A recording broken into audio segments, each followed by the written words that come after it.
Hello, darlings. This is a mini series, not a mini series. This is a series that I'm kicking off to complement a new campaign that I just started. And so, this is the situation. A few months ago, I decided I wanted to run a dungeon crawl for a few friends of mine, and I wanted to run an infamous dungeon called the Shrine of Tamoachan. Fast forward a few weeks and I started getting a bug. I wanted to, run a whole campaign. I really enjoy world building. I wanted to do all that stuff. So I hit up my players who were planning to run in the campaign. I was like, hey guys, how do you feel about turning this into something bigger? And also, how do you feel about doing recording these as live stream games and posting them on YouTube? All the players were down for everything. So I was like, cool. And then I got started world building. I got lost in the sauce, just like creating a whole situation. I presented kind of like the backdrop to the characters, and so we had our first session. You can watch that session if you want. It's on the channel. But I decided as I go prepping for each session, I want to record those and share them with you guys with this new series called For DM Eyes Only. And in these sessions, I will be prepping for the upcoming sessions in game, and then you can watch those and then watch, to see how it plays out in real time. But also, I'm going to be continuing to do world building and figuring out how to kind of reskin this dungeon a little bit to make it more fitting for the world and stuff like that. So this is the point that I'm at now. So here's what we have going on. I have my little notes here just to go. So a vibe for the next session. So here's what we have so far for the world. This is more or less what I've shared with the characters. In this world, I was like, okay, I have this dungeon and I want to, this dungeon needs to exist in a world. What is that world like? And I started thinking about all of the books and movies and TV shows and all the things that I've read and consumed, and I just kind of like I was like Edward Elric, just like falling through the truth of all the content I've ever consumed and just picking out plots and things that I like. And I opened a little notepad and a little note on my phone. I was like, what if this and what if that and what if this and what if that? And so eventually I came around to the idea, like, what if the gods are at war? What if one of the gods is missing, and that god was making an ambrosia or some sort of secret sauce that would give the other powers their power, and that god went missing, and now the other gods are fighting over the last remaining dregs of this ambrosia, so that they can keep their immortality, keep their power. And then I was like, okay, that's cool. I started kind of fermenting that, like cementing it as like, okay, this is a known fact about the world. There are gods and they are at war. One of them is missing and the others are fighting over the last resources of whatever fuels their power. And I was like, what if some of the gods have started looking to the weave, because this is D&D 5e that I'm playing. What if they started looking at the weave on the mortal realm of Isil as a next best thing? What if they started looking at the magical fabric of the weave as an alternative to the ambrosia in an attempt like to maybe siphon it off, or maybe consume it? Not quite sure how they're using it, but I like that idea. So I was like, okay, this is the thing that's happening. And so now we kind of get from like the godly realm, we get down to the mortal realm of Isil, and now we've got this situation where some of the gods may or may not be starting to siphon off or use or consume the weave. Now that gets us into like, okay, well, there's magic. How does it operate in this mortal realm? And so I thought, okay, well, I think I was like closely basing a lot of this off of our current day modern society. It's not dissimilar from like the Harry Potter realm. So I figured most people in the realm of Isil are not weave sensitive. It's not something that anybody anywhere can pick up. It's almost like a quirk from from My Hero. It's like you either have it or you don't. You can either use it or you can't. You sense it or you don't.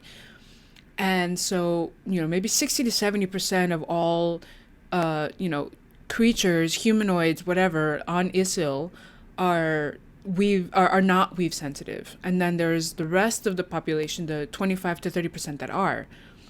And now with this, backdrop of the gods at war and some of them wanting to use the weave, maybe some magic items are starting to go missing. Maybe some weave sensitive individuals are starting to go missing. What if that's going on? And so it's just been this kind of like snowballing idea of like okay, so if people are going missing, how does that affect everybody? And so I created this world document, and I was like, okay, the setup is Ninersog, the Verdant Guardian, the sole creator of an elixir known as Nusku's Ambrosia, which is known to provide the gods with their immortality and vast power, is missing, and now the gods have turned against each other for the remaining dregs. In desperation, some gods have turned to the weave, used on the mortal realm of Isil, as the next best thing. But the weave is fickle and not everyone can access it. Mages, sorcerers, any kind of weave-sensitive beings are starting to go missing. Magic items are also going missing, getting hunted down, and those with power and influence are using their privilege to seek out these relics, these tools, these materials, anything that can connect to the weave, and they're trying to collect them. And so it's like, okay. And I was building all of this with the help of ChatGPT. It was one of those things where I'd be like, okay, I definitely know that I want gods and I want a pantheon, but I don't want to rely on the kind of not cliche, but like the well-known ones of like the Norse mythology or the Greek mythology. I wanted something close, but similar but different. And so I asked GPT to give me a list of lesser known deities, and it gave me some really interesting ones from the Aztecs, from Africa, these different things. And the one that I liked that felt like it was best aligned with this world that I'm dreaming up was from the Mesopotamian gods. So I was like, okay, take the gods from the Mesopotamian pantheon and combine them and rename them with the theme. So I got some gods. We've got Enki, the abysmal artisan, who is water, wisdom, and crafts. We've got Adad, the thunderous enforcer, storms, weather, natural forces. Nizbala is the seer of fates, wisdom, divination, record keeping. Uzbal is the cunning trickster, communication, trickery, and playful exchange. Ninersog is the verdant guardian, and then we have Namtar, which is the eternal reckoner. And we've, the reckoner, death, afterlife, judgment, that kind of stuff. So it's like, okay, cool. I like where this is going. Ninersog is kind of the one who's been making this ambrosia. All of a sudden, she's missing. We don't know what's going on with her. I also don't know how long she's been missing. That's still kind of like up in the air for me. I haven't decided that yet. I relayed most of this. In fact, this is like stuff that I went sharing with my players as I went dreaming it up. And then, and so I'm like, okay, this is where we are right now. I gave the players a little FAQ in terms of like, there's a war. How does it affect us? It's basically like, there are wars going on right now in current day. And depending on where you live in the world, like I live in New York City, the wars are not really directly affecting me at all. And so, my players are starting out in a major metropolitan area, which I'm basing loosely on like a New York or London, something like that. So they are aware that there is a war, but it's happening over there. It's not directly affecting them. There are people going missing. There's magic items going missing, but like those are happening again. That's like out there, over there. It like everything that's happening is happening almost like on the outskirts of on like the outer perimeter of consciousness. Like it is entirely possible, if you don't read the news and you're not up on that stuff and you're not a weave sensitive person, to really not even have any sense of what's going on. A world of magical and non-magical people, 65 to 70% of the people are not magical. As such, the world is non-magic biased, like Harry Potter. There's cars, there's planes, there's electronics, there's all this kind of stuff, and that's how most people get around. People of interest, basically. This is kind of like the ruling bad guy. And I also created some factions here. We've got, because, like whenever anything's going on, you've got your activists, and your activists are going to congeal around certain ideas, right? So I've got like the Order of the Weave Keepers, the Arcane Resistance. There's difference between these two is kind of like the Malcolm X versus the Martin Luther King approach to like oppression of weave keepers, guerrilla tactics versus scholars and stuff like that. You've got the cult of ambrosial seekers. This is people who are dedicated heart and soul to finding Ninnersog. And then you've got the Dread Cabal, an extremist group that views magic users as heretics and abominations. They work to eradicate all traces of magic influence, believing it to be the source of the god's wrath. And so there we get a little first taste of like the evil entity. And the evil entity among them is the gentleman named Gaston Chevalier. And I gave him like a fun name to say. And he's, he hasn't come out and said like I'm a member of the Dread Cabal, but he basically is like the way that he, like when he's speaking in public, he's been quoted, he's been interviewed, he's gone on record as saying that his beliefs align with this. He's also an influential person, he's wealthy. And so the closer you are to studying the weave, if you're an academic, if you're weave sensitive, stuff like this, that Gaston is bad news. You know that he has put forth efforts to find magical items and certain, maybe even certain magical persons, and obscuring them, destroying them, whatever the case is. Not quite sure what he's doing with them, but he's definitely collecting them. And so if you're by any chance thinking, man, this feels a lot like kind of like an Indiana Jones, like Indian and Hitler kind of situation. Yes, this is what this is. Like initially when I pitched the world, I was like, hey, let's do this like Indiana Jones style. And so a lot of the ideas for like, you're finding relics that belong in a museum, and you're chasing, you're racing against the bad guy that's, looking to destroy them, looking there for personal gain, whatever the case is. All of that was, a lot of the Indiana Jones movies are influencing this. This is kind of the tropes and the vibe that we're going with for this campaign. And then we got our players. We have Dr. Jones, played by my partner.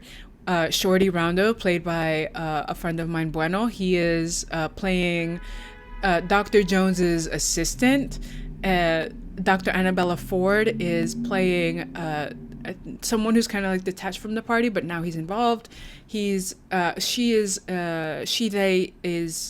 are,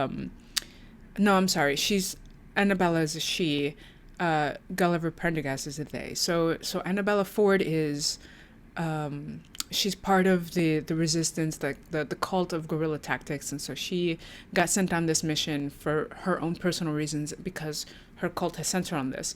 But Gulliver Prendergast, they are half orc undergraduate student under Dr. Jones, and they are on this to get their like undergraduate hours in, and so you've got like Dr. Jones, his assistant, his undergraduate student, and then they're accompanied by Annabella Ford, who's there for different reasons. She's a doctor of different stuff, so she brings her own level of professionalism. And then I threw in Octavia, which is a journalist. And the way that I positioned this, because, from what I've read and understand about the Hidden Shrine of Tamoachan, is that it's like really deadly, very difficult. And going through this, I wanted to make sure that I had a way to help balance the team, maybe provide a little bit of information. So basically, Octavia is my darling, dearest DMPC. She is a journalist. The idea is that getting closer to the realm here. So the situation in game is such: Dr. Jones and his affiliates and his people, they let him know that they just found the location of the shrine that they've been looking for like a year and a half. And the entire expedition has already been funded by a wealthy philanthropist by the name of Dr. Wilson, I think. Is it Wilson? Wilmore. Dr. Wilmore / Lord Wilmore, which is, I also like to throw literary pieces in there too. So Lord Wilmore is one of Monte Cristo's affiliates, aliases. So he's the one that's funding all of this.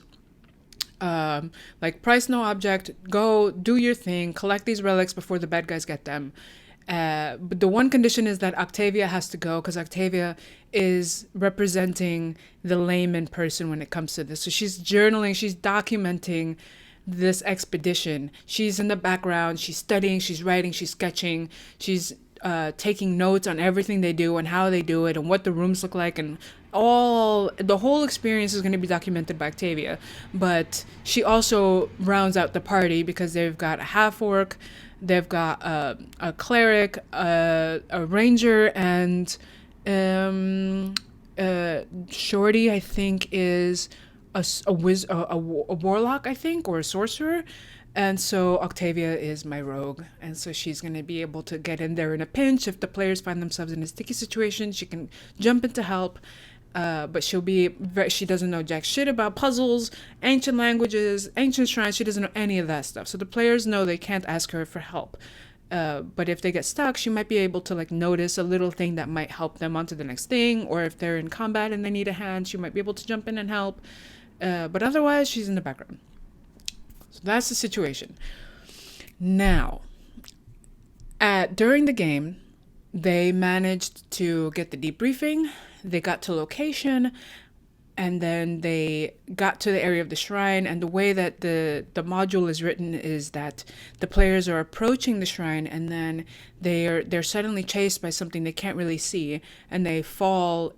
And then they run over this like patch of loose ground. They fall several layers in, and that drops them into the first room of the dungeon. All of this happened. They really quickly and easily figure out how to get past the first room. They get down the hallway, but they didn't manage to figure out a trap, so they all got creamed. They get into the first main kind of central room where everything is. There's like there's the door they came from, and then there's 3 other doors. At the end of the last session, they had made the decision as to which door to go through next. Now, in the game, let's see if I can pull up all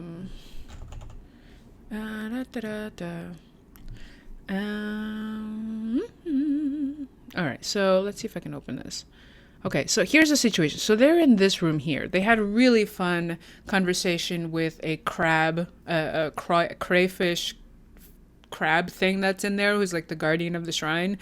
And Annabella Ford managed to convince it that they mean no harm to the shrine. They're just here looking around. They rolled really high on their checks because that's what they're good at. And so now they're at the point where they're ready to go up into this corridor here. And then we've got this room here that they're going to open. Now, I started reading ahead a little bit. I didn't actually go through and read the entire thing. I kind of skimmed it, but I didn't read the whole thing. So I'm taking this little bit at a time. But here we are. So we've got the world building, Hidden Shrine. So running this thing. So let's see. So now they're at the point where they're about to go through the tombstone and wet lime. The walls of this corridor are wet and slimy. The stucco cover has become saturated with water and is decomposing and sloshing off in spots in the southern wall, exposing the seams of one of the large stone blocks from which the structure was built. Now, this lime is actually corrosive, and it causes 1 acid damage per round for any flesh that comes in contact with it. Cloth or soft leather used to protect from contact will soak through in 2 rounds. This is interesting, and it's good to know. But when it comes to this, so there's 2 things I'm thinking about at this point. First one is, I need a vibe. I'm very visual in my mind. I like to be able to have reference material. Maybe I don't have pictures, like I may not necessarily need to have photos on my desktop as I'm explaining it, but I like to make kind of like a mood board for the section of the space or whatever's coming next, so that way once I have a mood board made, I can remember what that looked like, and I can picture it as I'm sitting at the table, and I can explain it better. So I started doing that already. And I use this tool called Milanote, which I love so much. It is a dream. It is like a dream for people who like to make vision boards, or work by like putting things up on a board space.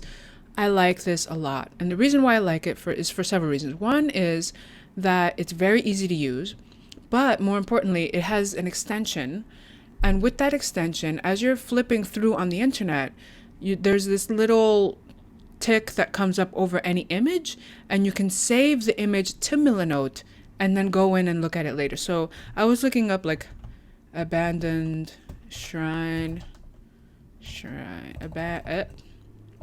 abandoned. I'm terrible at this, especially when people are watching. Abandoned places. Let's do shrine. Abandoned shrine. So I was okay. I was just like, let me start by throwing some keywords in there. Maybe we'll do like interior. Interior. And I started looking for images of like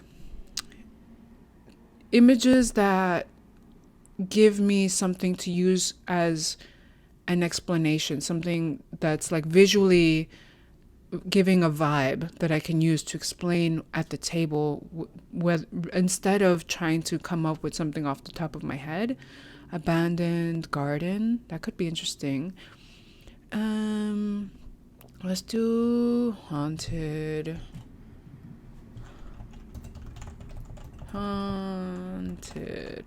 shrine interior.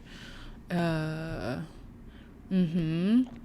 this is kind of interesting. So I'm going to save this with this little note here.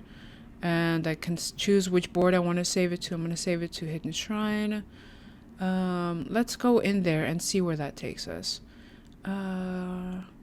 I'm looking for images for the immediate upcoming game, but also anything I think would be kind of fun to use in a different room. But this is basically what I was doing. I was going through haunted hallways. I was looking through images. Oh, this could be interesting. Well, let's save this to haunted shrine, because this, like, I can almost smell the dust coming up out of the stairwell. I can hear the creaking sounds. I can feel the cold air coming up. As soon as I see a photo, for me it invokes a lot of experience. So when I see this now, like, let's say for example I get to a part in the dungeon where I have to explain a creepy stairwell that goes into nothing, I have a picture in my mind that I can use to explain the experience of going down this creepy hallway. Ooh, dungeon. Let's see, creepy dungeon. So yes, this is how it goes. This is where I start to build kind of a vibe for myself for this image. And then when I get into the game, I can explain how this hallway looks and feels and how this antechamber looks and feels. So I started doing that, and this is where I'm at now. Let's close this. So I have this image here, which is absolutely incredible for me. This is what I picture this hallway they're about to walk into looks like. The green to me, I may not say that there are symbols on the wall, but the green is very much like the lime on the walls. Creepy spider webs, tickle your face as you walk by, which is perfect because one of my characters is afraid of spiders. I asked each one of my players to give me some, basically like a snapshot of their character, who they think their character is. So I asked them to say, like, what is the one thing everyone goes to your character for? What is the one thing that your character struggles with the most? And what is one thing your character is afraid of? So, one of them said spiders, which is Dr. Jones, because, Indiana Jones is afraid of snakes, so Dr. Jones is afraid of spiders. So another one said they're afraid of anything that's like mechanical in nature, like cogs and stuff like that. So I might throw some robots or constructs and see that character like freeze and react and see how they handle that situation where they need to overcome fear of constructs in order to win the day. But this, for me, with the spider webs and everything, is perfect. Now I can sit at the table and explain. And then, they get into the room once, because I have no doubt at all that my players are going to figure out how to get past the situation. But so when they get into this hallway here, which is, let me put it up here. So here they go up the hallway, and that's that photo. But then in this room, there's I can't make it bigger, but let me see. Let me just download this. Save image as desktop map. Let's open that up. Did it save? Did it save? Did you save? Save image as. Is it saving it as a... No, okay. PNG.